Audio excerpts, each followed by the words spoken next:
Саламатсыздар ма? Қазіргі таңда мектебімізде оқуға құштар мектеп жобасы өтуде. Соған байланысты бәріңізді мектеп кітапханасына келіп, кітап оқуларыңызды ұсынамын. Мен бүгін кітапханаға келіп, Джонатан Свифттің Гулливердің саяхаты кітабын оқыдым. Осы кітап арқылы мен шетел әдебиетіне жаңа көзқараспен қарадым. Сәлеметсіздер ме? Мен оқуға құштар мектеп жобасы аясында күнделікті 30 минутымды осы мектеп кітапханасына келіп өткіземін. Бұл кітапханада мен бүгін Ілияс Есенберлиннің Қаһар романын оқыдым. Бұл романнан өте керемет әсер алдым. Жалпы күніге осы қазақ жазушыларының шығармаларын оқу арқылы көп нәрсені біліп жүрмін. Сіздерді де күнделікті мектепке келіп, уақыттарыңызды бөліп кітап оқуға шақырамын. Сіздер ме? Мен оқуға құштар мектеп жобасының арқасында күнделікті осы мектеп кітапханасына уақыт өткізудемін. Күнделікті әр кітапты оқып жүрмін. Және де бүгінгі оқып бітірген кітабым Тұрсын Сұлтановтың Алтын Орда кітабы. Бұл кітап арқылы мен өзіміздің еліміздің тарихымен жете біліп таныстым. Сіздерді де соған шақырамын. Мұқағали Мақатаев өзгереді. Өзгереді дүние, өзгереді. Әуелден сол адамның көздегені. Кереметті ескіріп кереметтер, керемет жақ ақыры кез келеді. Жүгінейік, тартайық шындықты алған. Өзгереді мұхиттар, құрлықтарда.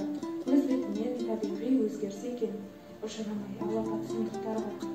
Шөлдер, құмдар өзгерсе бақша болып, жұлдыздарға адамдар жатса қонып, адыра қап, айла күш тұрар сонда, ақыл менен парасат патша болып. Өзгереді, қандай сыр бар осында, болашаққа дүние таласуда, өзгеріп бәрін уақыт, тиме бірақ адамзат баласына. Абай Құнанбаев, қорқытпа мені дауылдан. Қорқытпа мені дауылдан, дүрілдеп тұрса тау мен сай. Шатырлап тұрған жауымнан, жарқылдап тұрса түскен жай. Көк тұрғындай аспан көп, білемін жайына башылар. Исан қыған бәйшешек, түрленіп жерді жасырар. Қорқытпайды қар мен мұз, өзге нәрсе қорқытты. Ойсыз, доссыз, бақытсыз, жыбырлақ пен өмір өтті. Сондықтан қайғы қат-қабат, қарап тұрмын сендерге. Атасы басқа өзі жат, жалғыз жат жерде. Александр Сергеевич Пушкин. Я помню чудное мгновение. Я помню чудное мгновение. Передо мной явилась ты, как мимолетное видение, как гений чистой красоты. В томлении грусти безнадежной, в тревогах шумной суеты. Звучал мне долго голос нежный, и снились милые черты.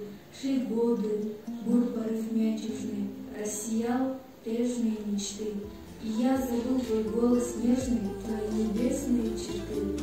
Ниже во мраке заточения, тянились тихо дни мои, без божества, без вдохновения, без слов, без жизни, без любви. В душе настало пробуждение, и вот опять явилась ты, как мимолетное видение, как гений чистой красоты.